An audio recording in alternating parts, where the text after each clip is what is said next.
तर नमस्कार मित्रांनो, योग ही आपल्या भारताची प्राचीन ओळख आहे। भारतीय संस्कृती संपूर्ण जगाने स्वीकारलेली आहे। एक वेळ अशी होती की आपण संपूर्ण भारताचा गुरु होतो, आजही उद्याही राहील। कारण जी संस्कृती सिंधू हडप्पा मोहनजोदडो संस्कृतीमध्ये आपल्याला आजही दिसते आणि जिथे ज्या वेळेस आज जे पाश्चात्य देश आपल्याला मागासलेला समजतात ते ज्यावेळेस जंगलात राहत होते त्यावेळेस आपण एक सुसंस्कृती जगत होतो। आणि हा जो योग दिसताय तो परमपूज्य रामदेव बाबांनी किंवा त्यांच्यानंतर अनेक योग गुरूंनी संपूर्ण जगात पोहोचवला। इथेच याच पद्धतीचे क्लासेस घेतल्या जातात। तर पा यांना विचारूया सर, तर इथे म्हणजे किती वाजेपासून क्लासेस तुम्ही घेता? इथं दररोज सकाळी 5 ते 7:30 पर्यंत वर्ग चालतात। आणि म्हणजे किती प्रकारचे क्लासेस घेतात? इथे योगाभ्यासाचे क्लास म्हणजे किती हँड, म्हणजे ज्याला प्राणायाम असं आपण म्हणतो, अष्टांग योग आहे।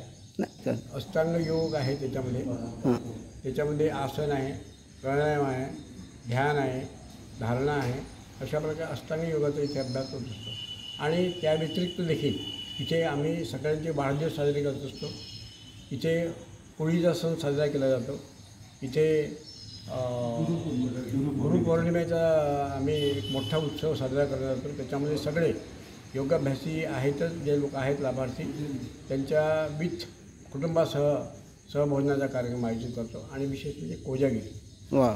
आणि आमचं विशेष महत्त्व म्हणजे आमच्या योग समितीचं हे आहे की इथे आम्ही सहल पण एक प्रेक्षणीय स्थळ, ज्येष्ठांची सहल, योगाभ्यासी मंडळात जे येतात त्यांची सहल आम्ही आयोजित करतो। अशा प्रकारे विविध प्रकारचे कार्य आमच्या मार्फत होत असतात, विशेष करून वृद्धांची।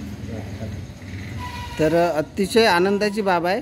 फक्त इथं योगाच घेतला जात नाही तर भावी पिढींना एक चांगले संस्कार आणि आदर्शसुद्धा या ठिकाणी आपले भारतीय सण किती वैज्ञानिक आहे हे सुद्धा या ठिकाणी म्हणजे भारतीय सणाचे जे झाडं वगैरे सांगितलेले आहे, ज्या पद्धती सांगितल्या आहेत त्याच्यामध्ये वैज्ञानिकपणा आहे।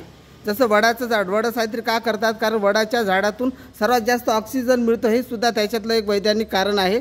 आणि गुरुपौर्णिमा, कोजागिरी वगैरे सर्व करतात हे या ठिकाणी सांगितलं। सहल म्हणजे सहलीतून एक एकोपा वाढतो, त्याच्यानंतर मैत्री गाढ होते। अशा प्रकारच्या एका चांगल्या उपक्रमातून या ठिकाणी योगा क्लासेस घेतल्या जातात।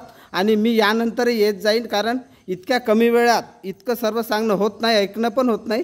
तर प्रत्येक दिवशी म्हणजे वारंवार येऊन या ठिकाणी काय काय उपक्रम चालतात हे आपण शिकणार आहोत।